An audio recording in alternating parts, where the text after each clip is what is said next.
अस्सलामु अलैकुम वरहमतुल्लाहि वबरकातुहू। आज अल्हम्दुलिल्लाह हम जिस टॉपिक पर बात करने वाले हैं वह एंजाइटी है। चूँकि नौजवान जिस तरह से डिप्रेशन का शिकार है, जिस तरह से वो गलत फहमियों का शिकार है, उसी तरह वो एंजाइटी का भी शिकार है। वो मुसलसल तौर पर सोचता रहता है पूरे दिन भर। हालांकि वो कुछ कर सकता है लेकिन अपनी वो सलाहियतों को सिर्फ़ सोचने में लगा रहा है और एक्शन 0% है, जिसकी वजह से अपने आप को कोसता भी है, गालियाँ भी देता है। ख़ुद को जो है अपना जब तारुफ़ करवाता है लोगों में तो ये कहता है कि यार मेरी किस्मत सही नहीं है, मेरे पास ना अपना ज़ाती मकान है, ना मेरे पास अपना ख़ुद का घर है। वो अपने माँ बाप को भी और अपनी तकदीर को भी कोसने लगता है। तो आजकल के यूथ का ये हाल हो चुका है। यकीनन आपने भी कई ऐसे लोगों को देखा होगा कि जिन्होंने अपनी ज़िंदगियों में ख़ुद को अपना दुश्मन बना लिया है। जब हम कॉलेज में थे और कोविड का जो दौर था वो शुरू हो गया था, तो उस वक्त हमारा भी मामला यही था कि हम बस फ़िक्र ही कर रहे थे। बाहर जा नहीं सकते थे, कोई काम कर नहीं सकते थे, लेकिन रिस्क की फ़िक्र बहुत हो गई थी कि अब क्या होगा क्या होगा। ना पढ़ाई में कुछ है क्योंकि कॉलेज बंद हो चुका है, तो पढ़ाई हो नहीं रही है। बाहर जाएंगे तो जॉब मिलेगी नहीं क्योंकि पढ़ाई उतने अच्छे से हो नहीं रही है। मार्केट ख़राब हो जाएगा क्योंकि जो पहले से काम कर रहे थे उनको ही पेमेंट नहीं मिल रही है। तो जो ये वक्त था कोविड का, जैसे कि स्पेशली हो गया, उस वक्त सिर्फ फ़िक्र ही थी, कोई एक्शन नहीं था, कुछ रास्ता भी नज़र नहीं आ रहा था, सिर्फ और सिर्फ फ़िक्र थी। अब जब उस वक्त में जाएंगे तो कोशिशें की, पर वो कोशिशें जब भी हम करते थे तो यही था कि नहीं, इससे कुछ होगा ही नहीं, इससे कुछ होगा ही नहीं। रात भर नींद में जा रही है, दिन में भी घूम रहा है, तो वही सोचे कि क्या होगा क्या होगा। फ़िक्र थी फ्यूचर की। अब वो फ्यूचर आ गया हमारा तो हमको पता है वो हो गया नॉर्मल। बट उस दौर में और उस वक्त में वही था कि जो पढ़ रहे हम, उसको पढ़कर कुछ फ़ायदा नहीं हो रहा है। जो हम पढ़ने वाले हैं उससे जॉब मिलेगी नहीं मिलेगी, जॉब मिलेगी तो कितने मिलेगी, घर के खर्चे उठा पाएंगे नहीं उठा पाएंगे, ये फ़िक्र रहती है, मुसलसल फ़िक्र रहती थी। अब अगर हम देखा जाए उस वक्त का और ख़ुद का अब जो माहौल हो चुका है, तो उसके बाद जॉब भी मिल गई अच्छी खासी, जो हमने पढ़ा था वो भी काम आ गया। पर इसमें यह था कि जो हमने सोचा पहला काफ़ी सारा वक्त, जैसे कि हमारा समझो अगर 3 साल हमने पढ़ाई की, उसमें हमने पहले 2 साल सिर्फ सोचा है, उसमें हमने सिर्फ सोचा है, उसमें हमने सिर्फ कभी ये कर रहे हैं कभी वो कर रहे हैं, कभी इसकी बातों में आ रहे हैं कभी उसकी बातों में आ रहे हैं। हमारा खुद का तो उसमें सोच ही नहीं थी कि हाँ यही करेंगे तो यही हो जाएगा। और एक जो यकीन होना चाहिए कि जो कुछ करना है अल्लाह ने ही करना है, वो एक यकीन मिस हो गया था हमसे। हमारा यही था कि हम ये करेंगे तो ये होगा, हम वो करेंगे तो वो होगा, वो उसी में हम लगे रहे। सिर्फ उसमें सोचना है, एक्शन था ही नहीं।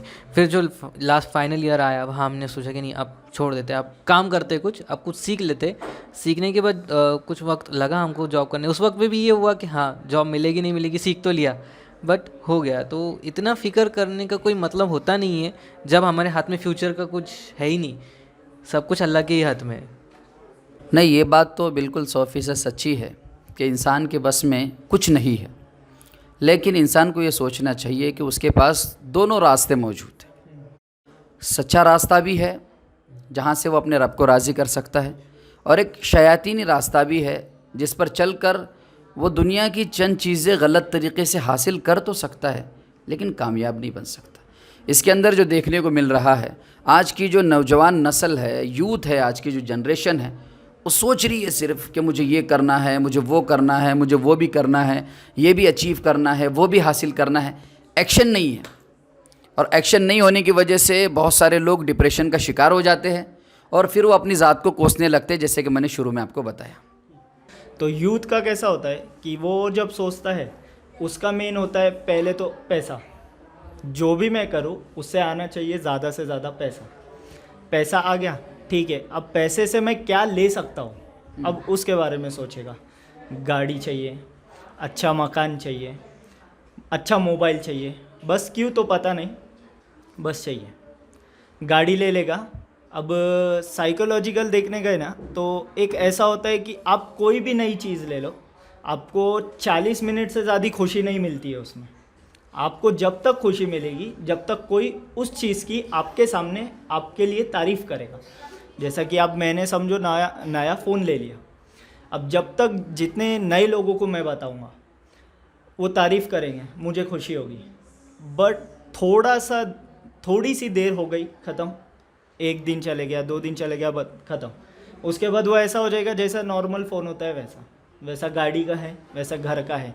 अब ऐसा है कि यूथ का जो है, मेंस लोगों का मोस्टली, कि उनको हर टाइम पे कुछ न्यू चीज़ चाहिए जिससे उनकी तारीफ़ हो, हर एक चीज़ के लिए। अब इसके लिए वो क्या करता है, अब उसके पास फ़ोन भी होगा ना तो वो और अपग्रेड वाले मॉडल के लिए सोचेगा। क्यों? सोचेगा। तो अब तारीफ़ तो नहीं हो रही है ना, हर किसी को लग रहा है इसका तो पुराना हो गया, उसको चाहिए नया, उसको एकदम एलिट लेवल के लोगों के साथ रहना है।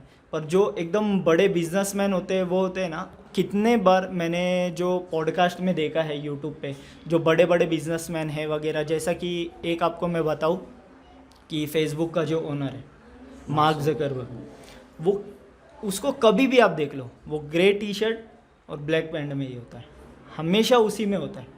क्यों? उसके पास तो इतना पैसा है ना, वो क्यों नहीं ये करता? तो बड़े लोग वो सोचते ही नहीं है। बस हम जिसके पास उतना है नहीं अभी, वो कंटिन्यू उसी चीज़ के पीछे लगे हुए होते हैं कि मुझे ये चाहिए, वो चाहिए, ये चाहिए, वो चाहिए, और मिल जाए तो कुछ टाइम के बाद खुशी ख़त्म हो जाती है। अब उसके वजह से क्या होता है कि वो कंटिन्यू सोचने के वजह से एक्शन तो कुछ होता नहीं है, क्योंकि लेना तो है पर कैसे लेगा? पैसे अगर कमाने हैं तो अगर कोई कॉलेज में है तो उसको अच्छे तरीके से पढ़ना है ताकि अच्छी जॉब लगे। अगर कोई किधर काम कर रहा है तो उसे ये सोचना है कि अगर मुझे पैसा कमाना है तो मैं कैसे ये काम को सीख लूँ